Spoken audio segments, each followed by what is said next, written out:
Barangay Castillo. At sa ating pong pagpapatuloy, isa pa pong mensahe ang ating pong marinig sa gabing ito. Siya po ang babae na nagsisilbi ng may sigasig at katatagan. Ang mainit niyang serbisyo ay higit pa sa anghang ng siling labuyo. Siya ang itinuturing na Gabriela ng ika-4 na distrito ng Batangas na sa atin ay nagmamahal ng totoo. Ang former Congresswoman nating mga Garciano, ating pong pasalubungan ng malakas na palakpakan, Congressman Leanda Brujal Bolelia.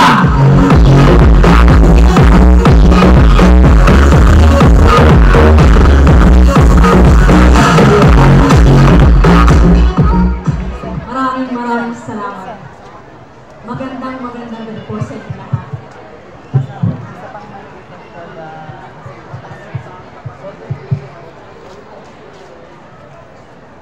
Ang dami ng Garciano. Mahalaga ang gabi ito sa mga Garciano. Lalong mahalaga ang gabi ito sa kinatawan niyo.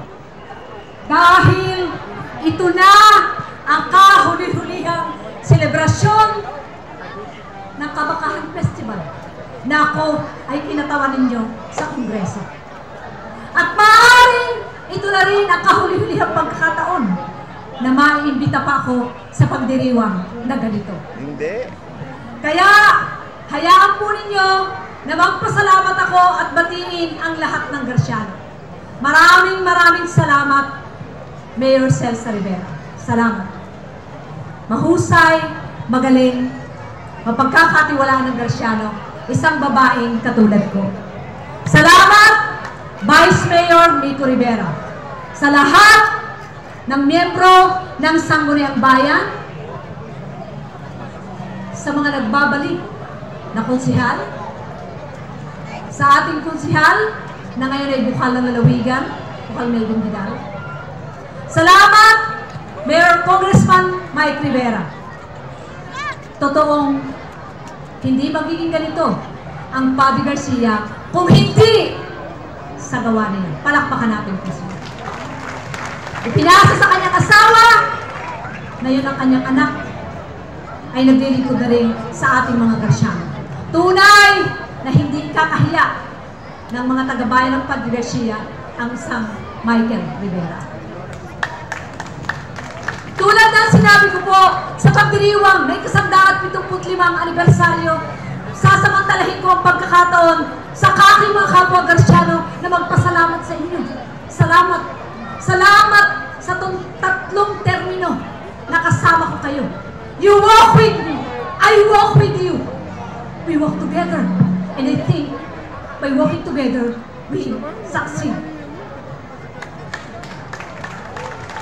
Kahit paano, siguro, hindi naman ako nagkakahiya ng mga Garciano.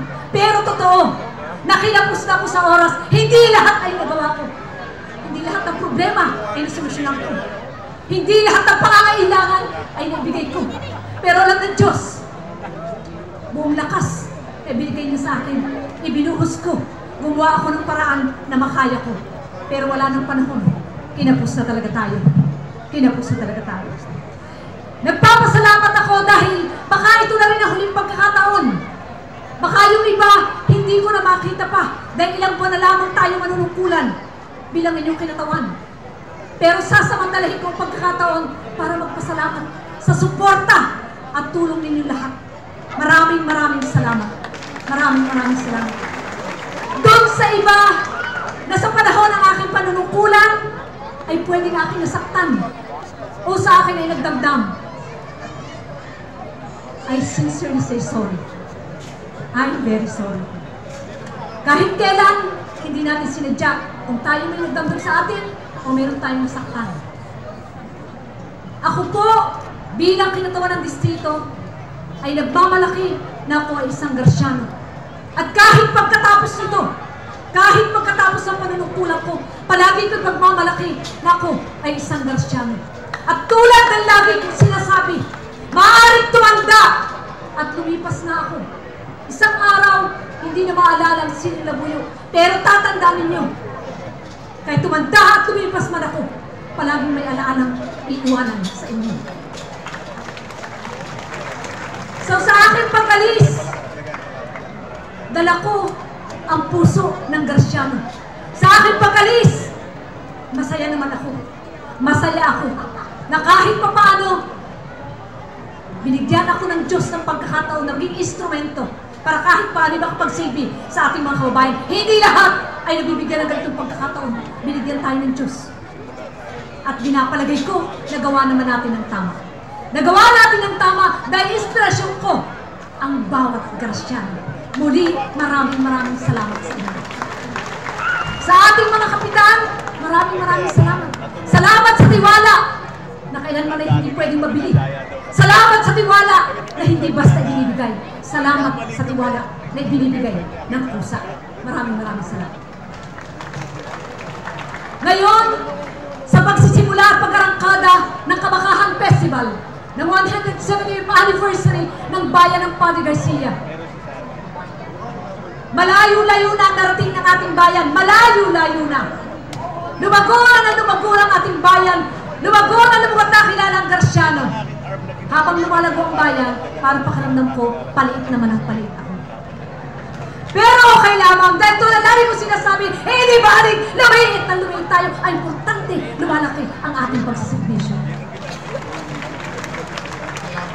So this is a Diamond anniversary, because it's 75th anniversary. 75th anniversary. This is the Diamond anniversary. Kaya malaking celebration ito. Tulad na sinabi ko kanina, we walk together. I walk with you, you walk with me. Kung dumating ang panahon, minsan magkaiba tayo ng lakad, ang mahalaga, sa gitna, magtatagpo tayo. Hindi mawawala ang pagsasamahan, hindi mawawala ang pagkakaibigan. Sa aking asawa na narito, maraming salamat. Salamat sa pag-intindi mo. Sa maraming umagang hindi ako nakakasabay ng almusal. Sa maraming gabi na hindi ako nakakasabay ng hapunan. At sa maraming tanghalian na wala ako sa ating hapagkainan. Maraming salamat sa pag-intindi. Maraming salamat na nung mula ako pumasok dito sa politika. Maraming salamat. Ikaw ang nagdadala ng ating mga anak sa eskwelahan. Ikaw ang naghahatid. Ikaw ang nahatid sa school. Ikaw ang nagdadala sa doktor. Because I am an absentee mother. Dahil sa pagsiservisyo sa ating mga. Maraming salamat. Only an understanding husband and who understands your job can never do that. No one else will do. No one else will do. So thank you. Maraming salamat. Sa ating magiging bukal, na anak ni Bukal Jess Tibera, maraming salamat. Ramdam ko doon sa bayan ng Rosario kung gaano niyo ako kamahal. Salamat. Muli, mamamayang Garciano, sa magsisimula ng pagdiriwang na ito, higit sa lahat, ipagmalaki natin na tayo Garciano. Dito sa Garciano, lahat ay magaling. Lahat ay nagkakaisa. Tayo mga Garciano, ipagmamalaki natin kahit saan. Na ang Garcia mula noon hanggang ngayon, naging maunlad, naging malakas, kahit sa maliit na bayan, pwedeng maging mas malaki kaysa ibang syudad at malaki pang bayan. At yan ay nagsimula dahil sa inyo at dahil sa lokal na pamahalaan na pinamunuan ng Rivera sa bayan ng Padre Garcia. Muli sa inyo pong lahat, magandang gabi. Maraming salamat. Maraming salamat po sa inyo. Maraming salamat po sa ating napakahusay at pagiging congresswoman na inaabot ng